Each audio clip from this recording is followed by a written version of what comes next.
Yeah, sure. Oh, oh my God. Sir, if I could have you step on the scale for a quick weight check, please. Yeah, no problem. Thank you. तो बहुत बड़ी खबर सामने आ रही है। Luggage bag से related जो update आ रही है, जो खबर आ रही है और जो आदमियों को वेट करने का जो अपडेट आ रही है, वो भी आपको इस वीडियो में बताने वाला हूं। आप भी अगर फॉरेन कंट्री के लिए ट्रैवल करते हो या फिर फॉरेन कंट्री से लिए इंडिया आते हो तो इस अपडेट को, इस खबर को ध्यान से सुनना, नहीं तो आपको भी प्रॉब्लम का सामना करना पड़ सकता है, जुर्माना भी देना पड़ सकता है। इसलिए इस वीडियो को प्लीज़ ज़रूर शेयर कर देना। 4 इंपॉर्टेंट अपडेट है, चारों अपडेट के ऊपर आपसे बात करने वाला हूँ। 2-3 मिनट का वीडियो है, लास्ट तक जरूर देखें। तो चलिए स्टार्ट करता हूँ, बताता हूँ अपडेट के बारे में। तो पहला जो खबर आ रहा है, देश की महानगरी मुंबई से बड़ी खबर सामने आ रही है। मुंबई एयरपोर्ट पर ड्रग्स तस्करी के मामले सामने आए हैं।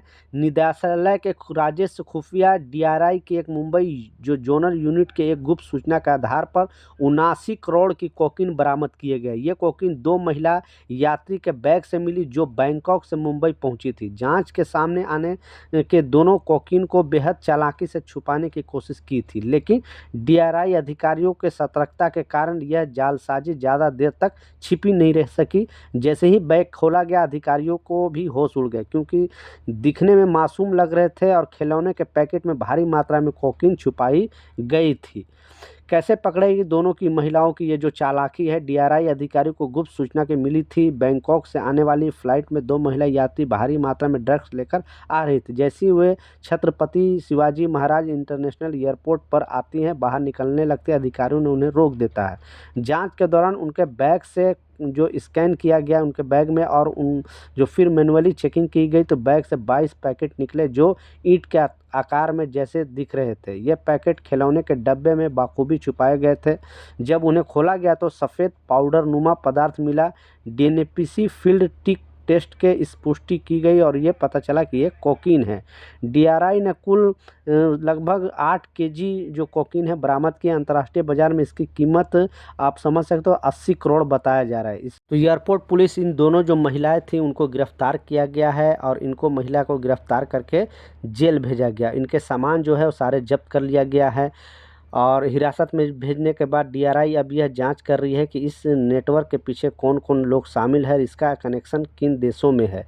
तो सारे जगह पे अभी इनसे पूछताछ किया जाएगा और जो भी इनमें शामिल होगा उनको भी गिरफ्तार किया जाएगा। पिछले कुछ समय में मुंबई एयरपोर्ट पर समुद्र बंदरगाहों और ऐसे जगह से लोगों को गिरफ्तारी हो रही है और पिछले कुछ दिनों से ये मामला ज़्यादा बढ़ रहे हैं। अब पुलिस इसमें पूरी तरह एक्टिव हो गई है और जो भी इसके साथ जुड़े हुए हैं उनको भी गिरफ्तारी होगी।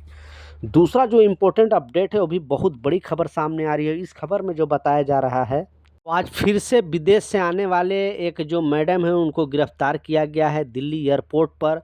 तो मैडम ने भारत का वीज़ा हासिल करने के लिए खुद को टूरिस्ट बताया था, लेकिन भारत आने के बाद वह चोरी चुपके दूसरे काम में जुड़ गई थी। वहीं जब इस बारे में भारतीय सुरक्षा एजेंसी को भनक लगी तो उन्होंने लंदन की इस मैडम को ब्लैक लिस्ट कर दिया। अपने पुराने इरादों के साथ ये मैडम एक बार फिर भारत आना चाहती थी। अपनी चाहत को पूरा करने के लिए वह दिल्ली के इंदिरा गांधी इंटरनेशनल एयरपोर्ट तक पहुंच चुकी थी, लेकिन ब्यूरो ऑफ इमिग्रेशन ने उन्हें भारत में दाखिल होने की इजाज़त नहीं दी और उन्हें डिपोर्ट कर वापस उनके मुल्क भेज दिया गया। तो सूत्रों के मुताबिक प्रोफेसर आर्सिनी इस साल की शुरुआत में बतौर टूरिस्ट वीज़ा पर भारत आई थी। उस दौरान उन्होंने रिसर्च जो एक्टिविटीज़ की थी जो वीज़ा के शर्त के सीधा उल्लंघन है। इस मामले में खुलासे के बाद प्रोफेसर आर्जिनी को मार्च 2025 में ब्लैक लिस्ट कर दिया गया था। बताया जा रहा है कि इस बार वह हांगकांग से दिल्ली पहुंची थी, लेकिन इमिग्रेशन अधिकारियों ने उन्हें एयरपोर्ट पर ही रोक लिया और वापस उन फ्लाइट में डिपोर्ट कर दिया। एक सीनियर जो गवर्नमेंट ऑफिसर के अनुसार उनका कैश वीज़ा नियमों के हिसाब से बिल्कुल साफ़ है। उन्हें टूरिस्ट वीज़ा लेकर रिसर्च प्रोटेक्ट्स पर काम किया था और यह जो सीधी वीज़ा वायलेशन है। दुनिया भर में ऐसा होता है कि अगर कोई विदेशी वीज़ा कंडीशन का उल्लंघन करता है तो उसे ब्लैक लिस्ट कर दिया जाता है। उन्होंने बताया कि अगर कोई विदेशी भारत का रिसर्च करना चाहता है तो उन्हें इसके लिए आर वीज़ा यानी रिसर्च वीज़ा लेना ज़रूरी होता है। अगर वीज़ा हासिल करने के लिए रिसर्च को अपने पूरे प्रोजेक्ट को विषय भारत में रहने के दौरान विजिट वीज़ा किए जाने वाला स्थानों पर जानकारी किसी अन्य मान्यता प्राप्त भारतीय संस्था से एफिलिएशन सर्टिफिकेट और आर्थिक संसाधनों से प्रूफ देना होता है। आपको बता दें कि फ्रांसिस्को ऑफिसी के डिपोशन पर जो सोशल मीडिया पर प्लेटफॉर्म पे एक्स पर कई सांसद और एक्टिविस्ट्स ने नाराज़गी जताई है। उन्होंने इस एनसुक और प्रॉमेंट सोच बताया।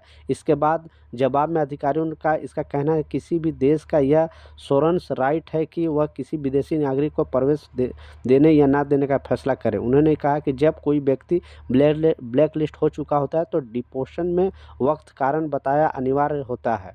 आपको बता दें कि यह पहली बार नहीं है जब किसी विदेशी स्कॉलर को भारत में एंट्री से रोका गया है। फरवरी 2024 में ब्रिटेन का एक जो महिला प्रोफेसर थी उनको भी इसी तरह रोका गया। तो बेसिकली ये महिला को इसीलिए रोका गया था क्योंकि आपको अगर रिसर्च करना है किसी भी कंट्री में तो उसके लिए अलग से आपको वीज़ा लेना पड़ता है, अलग से परमिशन लेना पड़ता है गवर्नमेंट। लेकिन ये महिला ऐसा नहीं की थी, बाद में इनको ब्लैक लिस्ट कर दिया गया था, फिर वापस दोबारा आने की कोशिश किया, बाद में इमिग्रेशन टीम वहाँ पे उनको पकड़ लेती है और फिर से ब्लैक लिस्ट कर देती है।